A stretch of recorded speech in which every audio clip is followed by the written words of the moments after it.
ये वो खत हैं जो मुझे उसके घर से मिले हैं। अदनान ने भेजे थे ज़मरुद को। मैं जानती थी। कहीं अदनान ने तो आदिल को नहीं मरवाया? तुम तो लड़की के जिस्म शैतान।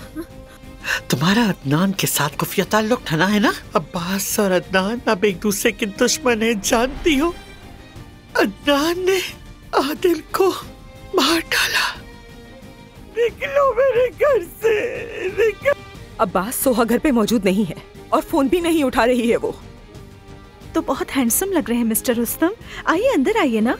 हमारे घर को बर्बाद कर दिया, हमारे खानदान को भी घेर दिया। क्या वो वाकई 18 साल की थी? बेटा, अब्बास ने एक 18 साल लड़की के साथ ऐसा कैसे किया? वो सिर्फ 18 साल की थी और हामला भी थी। तुम्हें यकीन तो है ना नियाजी, ये वही जगह है? बिल्कुल यही है।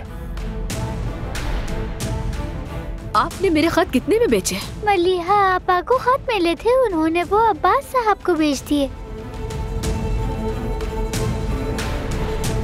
ये भी रख सकती हो, ये सब तुम ले लो।